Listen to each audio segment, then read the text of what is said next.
la portée de votre projet en Guinée dépend de votre notoriété. Plus vous êtes connu, plus vous avez de la chance que vos projets soient soutenus, que vos projets soient financés. Moins vous êtes connu et moins vous avez la chance que le projet soit soutenu. D'abord, la première des choses, c'est la pauvreté, je dirais d'abord. La première des choses, c'est la pauvreté. Puis, la deuxième des choses, quand on prend l'exemple typique sur la Guinée, c'est peut-être l'ethnocentrisme.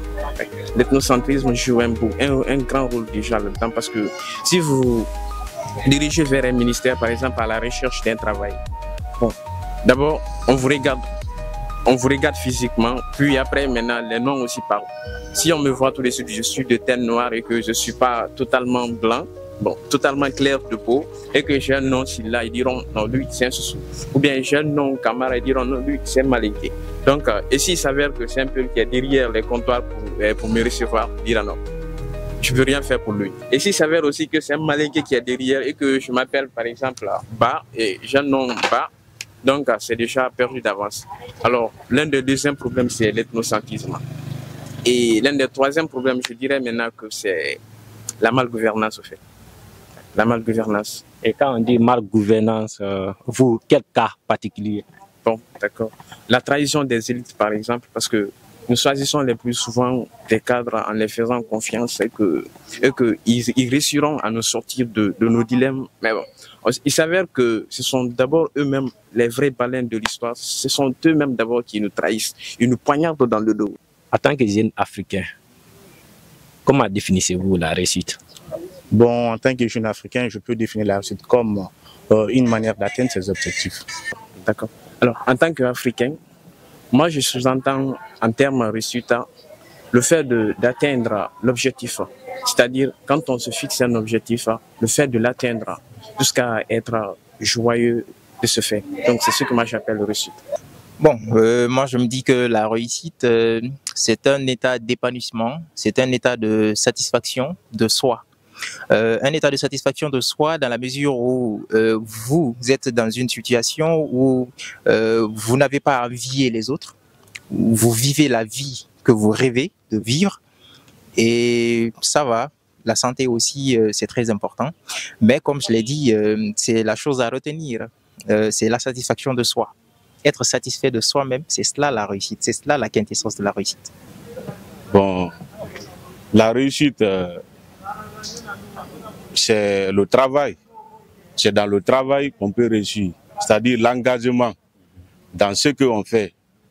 Et tout ce qu'on fait, on doit le faire avec courage, avec abnégation, avec beaucoup de sacrifices.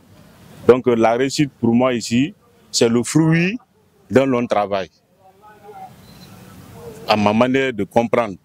Okay. Alors, Monsieur Sakubogui, oui. Quand est-ce que vous pourriez dire que vous avez réussi? Bon, pour le moment, je ne peux pas dire que j'ai réussi parce que je me débrouille et je travaille, je cherche encore ce que je dois avoir. Mais pour le moment, je n'ai pas encore réussi. Vous savez, en Afrique, ce n'est pas facile. Quand on est surtout issu d'une famille pauvre, ce n'est pas facile de réussir dans la vie. Il faut avoir des gens pour t'épauler. Et si tu n'as pas quelqu'un pour t'épauler dans la vie, ce n'est pas facile de réussir. Vous comprenez? Donc, tout ce qu'on peut faire, c'est de faire avec le courage et d'espérer à un lendemain meilleur. La réussite des jeunes Africains se trouve plus particulièrement dans leur effort, quoi. C'est-à-dire, le bonheur ne peut pas te trouver chez toi, mais tu pars pour chercher le bonheur. Au fil du temps que tu cherches le bonheur viendra à ta rencontre. Et à mon avis, la réussite se trouve partout en Afrique, surtout avec le scandale géologique de l'Afrique, avec toute cette recherche que nous possédons dans le continent. Et il est mieux que nous aussi, nous prenons des entrepreneuriats pour pouvoir en faire réussir. Bonsoir. Oui, bonsoir. C'est monsieur Diallo Samba. Ok, vous êtes universitaire ou enseignant ici? Je suis universitaire. Que faites-vous à l'université? La philosophie. Okay. C'est quelle licence déjà? Licence de concentration psychocriminologie. Okay. Déjà, aujourd'hui, nous parlons d'un thème qui s'accentue sur l'Afrique, à savoir la réussite des jeunes en Afrique. Déjà, M. Diallo, que signifie la réussite pour vous? Bon, une définition personnelle pour moi, la réussite c'est un accomplissement personnel. Un accomplissement dès lors qu'on atteint tous les objectifs qu'on s'est fixés, c'est déjà une réussite dans la vie de l'homme. Pour moi, la réussite c'est un accomplissement en soi. D'accord. Un accomplissement en soi de ses objectifs. Alors, vous, quels sont vos objectifs aujourd'hui? Et je suis très ambitieux, j'ai beaucoup d'objectifs et je vais essayer de vous parler, mais j'aimerais ne pas les... Quelques-uns, juste. Quelques-uns. Un jour, j'aimerais être à la tête de ces pays, j'aimerais rendre service à cette nation. C'est l'un de mes objectifs phares que je me suis fixé il y a de cela des années. Et j'ai envie de rendre service à cette nation. Voilà. Déjà que nous parlons du cas africain aujourd'hui, selon vous, quels sont les éléments qui contribuent à la réussite des jeunes en Afrique? La première des choses, c'est la formation. Mais au-delà de tout, il y a la confiance en soi. La formation, pourquoi? Parce que si vous comptez vous lancer dans un domaine, il faut, dans un premier temps, chercher à se former. C'est très important. Et ne pas se presser, ne pas regarder vite l'argent. Un de nos mentors nous le disait, il faut se former. Lorsque tu choisis un domaine, tu te performes là-dedans, l'argent, ça vient. On ne court pas derrière l'argent, non. L'argent, c'est à l'argent de venir. Mais l'argent ne vient pas en étant assis, en croisant les bras, non. C'est d'abord en se formant, en étudiant de manière vraiment sérieuse, en maîtrisant son domaine. Puis après, le reste, ça suit. Donc c'est la base, c'est la quintessence. Et il faut également avoir la confiance en soi. C'est très important parce qu'il y a beaucoup qui n'osent pas s'affirmer, qui sont formés, qui sont bien, mais qui n'osent pas s'affirmer. Il faut également oser s'affirmer, il faut montrer son potentiel. Nous sommes tous munis de beaucoup de talents, d'une ribambelle de talents, une frise. Hein. Donc c'est très important d'avoir confiance en soi. Et puis se lancer, l'action aussi, agir. Okay. Ne jamais rester dans la procrastination et tout ce qui s'ensuit. Si on vous demandait aujourd'hui, quels sont les éléments qui aident les jeunes à réussir en Afrique aujourd'hui? Avec cette situation politico-économique qui se trouve particulièrement en Afrique, la plupart des jeunes africains se sont lancés dans les entrepreneuriats. Plus précisément dans le secteur tertiaire. Beaucoup d'entre nous ont abandonné le secteur primaire et le secondaire. En ce qui concerne le secteur primaire, c'est là-bas on parle, si je crois bien, on parle de l'agriculture, l'élevage et la pêche. Exactement. Et donc au niveau du secteur tertiaire, ça demande une possibilité éducative et financière pour pouvoir travailler dans les usines ou entreprendre quelque chose qui va nous faire réussir et nous amener de l'avant. À ce qui concerne le secteur tertiaire, par exemple le commerce, le transport, ainsi de suite. Mais les jeunes africains, beaucoup d'entre eux se sont lancés dans le secteur tertiaire pour pouvoir subvenir à leurs besoins parce qu'ils n'ont pas d'emploi. Beaucoup d'entre eux sont diplômés. Et moi, par exemple, je ne suis pas diplômé, j'ai le niveau du lycée. Ah bon? Je ne suis pas diplômé, mais je viens d'entreprendre quelque chose là qui m'aidera petit à petit. You don't understand English? English na small ka. Pendant cette quête d'être président un jour de la Guinée, quels sont les éléments que vous croyez qu'ils pourraient contribuer à votre réussite dans ce domaine? Dans ce domaine, vous n'êtes pas sans savoir, monsieur, que la Guinée est un pays béni. On a tout ce qu'il faut pour être au rendez-vous des grandes nations. Malheureusement, il n'y a pas une mise en valeur de certaines potentialités que nous avons. Et nous avons une ressource humaine très compétente, très compétitive à l'international. Malheureusement, elle n'est pas valorisée. Et Je vais miser sur la ressource humaine guinéenne parce que j'ai confiance en elle.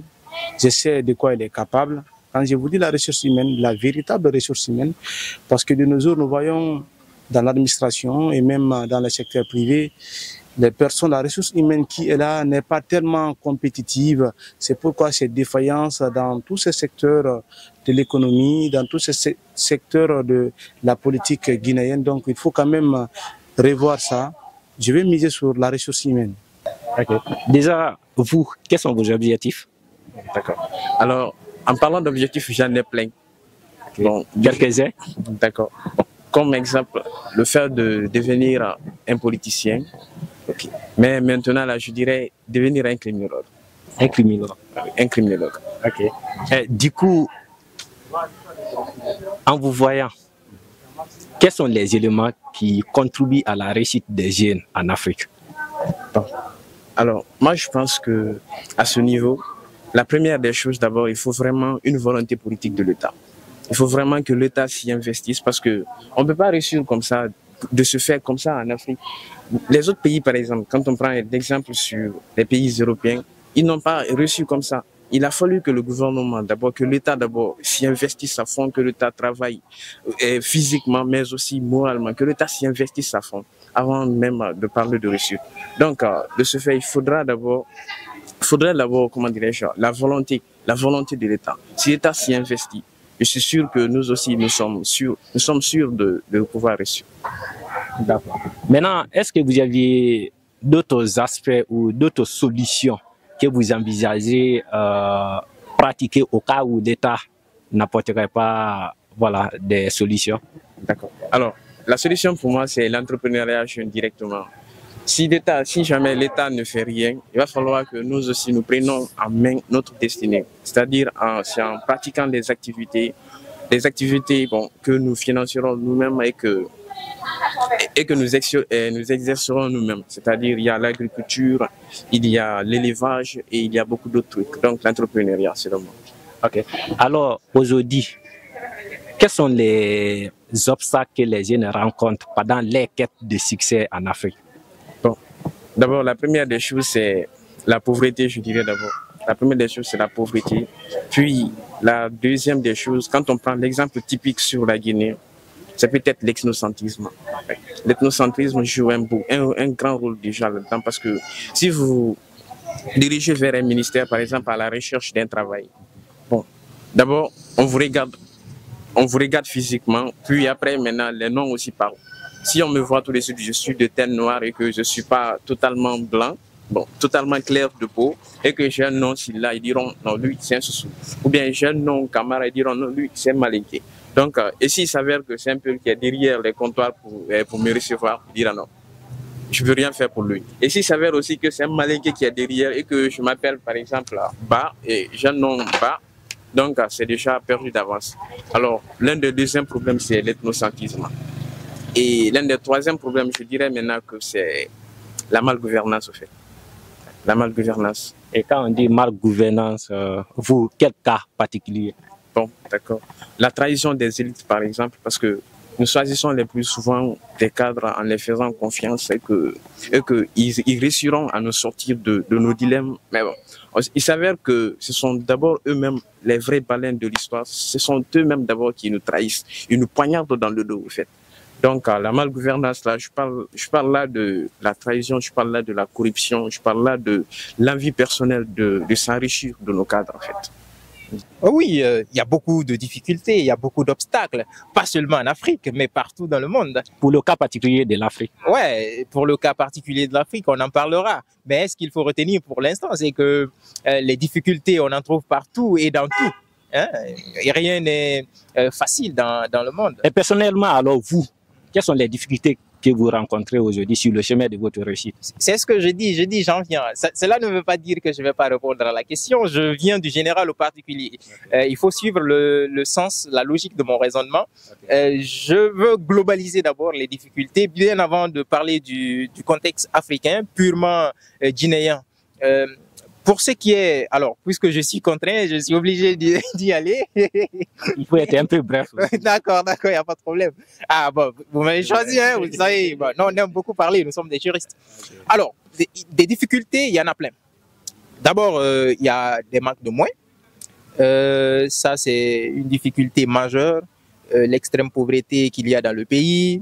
Hein, parce que si... Comme je l'ai dit, il y a un environnement favorable, le taux de pauvreté est réduit. Cela pourra permettre à beaucoup de jeunes de pouvoir réaliser leurs ambitions. Sur le plan de la formation, par exemple, on a beaucoup de jeunes qui finissent la licence, qui n'ont pas la possibilité due au manque de moyens, de poursuivre les études, de continuer à se performer. Acheter un livre pour un jeune, des livres qui coûtent 1 million, un jeune qui ne gagne rien à la fin du mois, c'est compliqué. Donc, sur le point de vue financier, il y a un énorme problème en ce sens. Et l'accès aussi aux documentations, ce n'est pas facile. Pour un jeune qui ambitionne de se former. Et en plus de cela, un jeune qui ambitionne de mettre en place un projet, on le sait tous, lorsque vous avez un projet, vous allez beau traîner autour de l'administration, autour des bailleurs de fonds. J'ai un ami qui le disait, la portée de votre projet en Guinée dépend de votre notoriété. Plus vous êtes connu, plus vous avez de la chance que vos projets soient soutenus, que vos projets soient financés. Moins vous êtes connu et moins vous avez la chance que le projet soit soutenu. Donc, il y a tous ces facteurs qui entrent en ligne de mire. Il y a aussi cette mauvaise habitude qu'ont les gens de voler les projets. Bon, je vais le dire comme ça, entre guillemets, voler les projets. On va te faire tourner et tout, et après, tu n'auras rien. Donc, il y a cette mauvaise foi. On ne veut pas la réussite les uns des autres, on veut toujours rabaisser l'autre et en fait on ne vise pas la progression de tous mais l'intérêt particulier et c'est ce qui n'est pas bon. Il y a beaucoup de difficultés, si je me dis d'en citer je n'en finirai pas mais bon, puisque je ne dois pas être long, je me dis que ça pourra peut-être suffire pour satisfaire la curiosité en ce qui concerne les difficultés. D'accord. Et selon vous, quels sont les obstacles que rencontrent les jeunes dans les quêtes de succès en Afrique aujourd'hui? Bon, les jeunes, d'abord, le premier handicap qui empêche les jeunes en Afrique, c'est les gouvernements qui sont en place. Les gouvernements dans certains pays, d'autres pays aussi, il y a, voilà. Mais dans certains pays comme le nôtre, le gouvernement d'abord est un véritable obstacle parce qu'il refuse de mettre en œuvre les plans pour la jeunesse, il refuse d'accompagner cette jeunesse que nous sommes, parce que d'abord dans le domaine de la formation, on ne peut pas parler des recherches sans parler de la formation. Il refuse là où il décaisse de l'argent, c'est dans les futilités. Il faut mettre l'argent dans l'utile. Il faut commencer à encourager les initiatives privées, à encourager l'entrepreneuriat. Donc, vous voyez, rarement nos gouvernements organisent des concours d'entrepreneuriat pour encourager les jeunes, les entrepreneurs. Ça ne se fait pas. Donc, il faut que nos gouvernants commencent à aider la jeunesse dans le domaine entrepreneurial, à initier l'entrepreneuriat dès le lycée, à les apprendre à se chercher eux-mêmes, à se trouver. C'est l'un des obstacles du gouvernement. Pensez-vous que la réussite est possible en Afrique? Ah oui, bien sûr. Exemple, KPC. Okay. Ça, c'est au vu aussi de tous. Okay. Exemple, KPC. Il y a beaucoup qui ont réussi en Afrique. Comme, à part KPC, des jeunes qui ont réussi surtout. Des jeunes qui ont réussi en Afrique. Bon, j'ai pas beaucoup d'exemples en ce qui concerne les jeunes, mais en Guinée, j'ai beaucoup d'exemples. Il y a des avocats, des jeunes avocats. Il y en a plein. Il y a Mathias, Maître Mathias, il y a beaucoup d'avocats, des jeunes avocats qui ont réussi, qui ont étudié, qui ont accédé à la profession d'avocature très jeune et qui rayonnent de par le monde, de par l'Afrique, de par la Guinée. Donc, il y en a plein comme ça. Puisque moi, je suis guinéen, okay. je compte me cantonner dans le cadre guinéen. Okay. Donc, il y en a beaucoup. C'est possible de réussir en Afrique. Il faut juste s'adonner, prendre courage et voilà. La suite, ça viendra.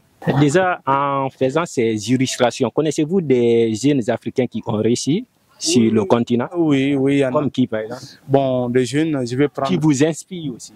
Qui m'inspirent, il y en a tellement. Et il y en a tellement.